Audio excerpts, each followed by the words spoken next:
Shanine's Sins Workshop. Hope you're all having a wonderful day. So, today we're going to be talking about The Weight of Our Sky. I have to say this is one of my favorite books that I've read this year, and I'm really mad at myself for letting it sit on my shelf for as long as I did. A few years now. God, I'm so mad at myself. So the book follows Melody, and she suffers from OCD. And the year is 1969, and the book begins right at the beginning of the race riots that took place in Malaysia. Now, I'm going to say this. I had to do a lot of research because the Florida education system failed me. Not once do I even remember this being taught in schools. And that's really, in my opinion, it's very disappointing. I understand that school systems, there's so much that happens in the world, you can't possibly touch upon everything. But 1969, that wasn't so far, that wasn't so long ago, rather. And considering the impact it had on Malaysia, I do think it is worth teaching in school. So I'm going to tell everyone, I really do think this is a book worth reading. Please, Google 1969 race riots Malaysia. You're going to find a whole lot of information. I really do think it's important. I do think it's still relevant to today because keyword race riots.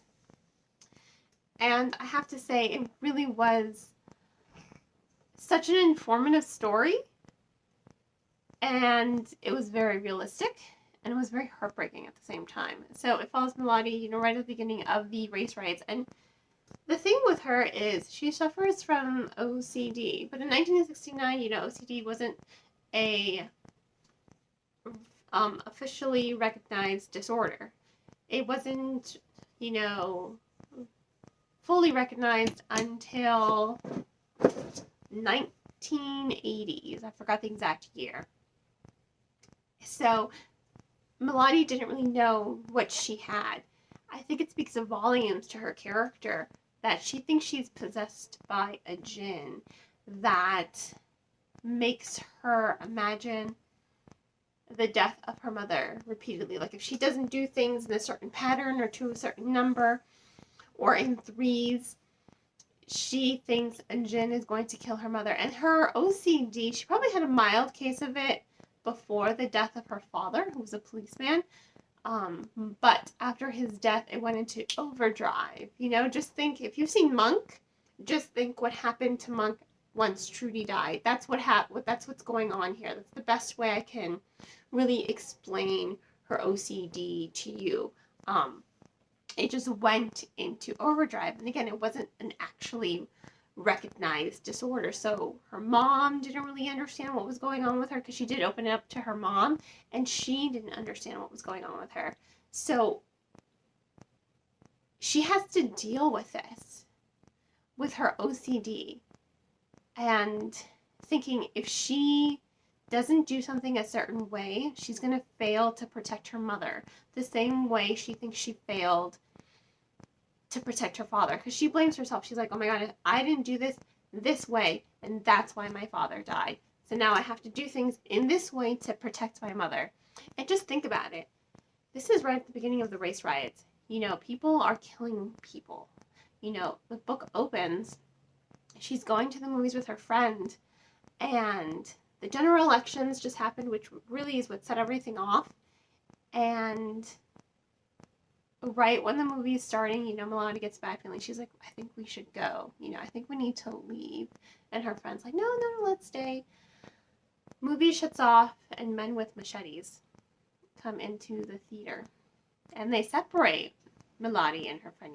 They keep her friend and they let Melody go because someone vouches for her and covers for her and saves her. But you already know her friend is going to die. They kept her there. And I know it's a work of fiction, but even in my head, I'm just like, God, I hope it was quick, a pretty 16-year-old girl. I can only hope that her death was quick, because just think about what actually happened, the atrocities that probably happened with people killing people. It's just, sometimes there is no end to the violence, and it's very sad, and it's very depressing, and it's very it makes you emotional. It made me very emotional. As you can tell, this book really made me emotional, but I think it's very important. I think it's very impactful. And just think about how this girl has to deal with her OCD, thinking she has to do things a certain way or else her mother's going to die. And then all of this is happening where there's a very real reality that her mom can die at any moment. So she has to get back to her mother. And she's separated from her mother for, I think, a couple weeks. If I remember, a couple days. Well, it's more than a couple days. I think it's at least 2 weeks, maybe. Just think about everything that's happening to this girl. It's very emotional, and I want to applaud the author because she's not explicit, not at all. This is a completely appropriate novel if you're worried about atrocities being painted for you. They are not. There are hints of violence, of course, but really you just need your imagination to fill in the blanks. The author did a very good job of showcasing history without being explicit. You know the violence that's happening. You can only guess and assume what horrible things are happening, but there's nothing explicit here.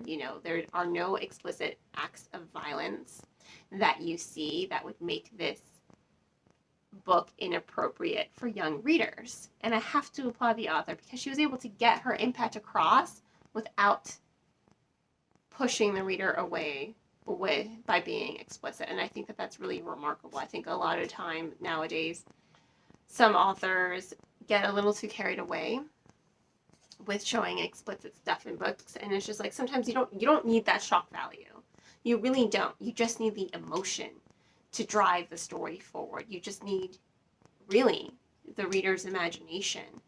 So I really do think that this is a remarkable book. I think it's important to read. I think it's worth discussing, and I like how it deals not just with race and mental illness, but with how society can react and how some people will put their differences aside for the betterment of everyone else. I think it has a lot of good life lessons in it, things that we can learn from. So I do think, highly recommend it. I have to give this book 5 out of 5 stars. It really was such a remarkable novel. I'm so mad at myself for letting it sit on my bookcase, and I hope to share this book with my children. I don't think history is something we can learn from. History definitely is something we can learn from, and I don't think that shielding our children is going to do them any favors or society any favors. I think by sharing books such as this with our children, we can build a better future, and we can make it easier to talk with them, So 5 out of 5 stars. Highly recommend. If you want to purchase the book, which I do recommend, I will include links in the description below on where to purchase. And on that note, I hope you all will continue to support me here by liking this video, subscribing to my channel, and sharing with all your book loving friends. You can also become a supporter on Buy Me Coffee, Ko-fi, Patreon, or by purchasing one of my handmade candles. I hope you all have a wonderful rest of your day, and as always, happy reading!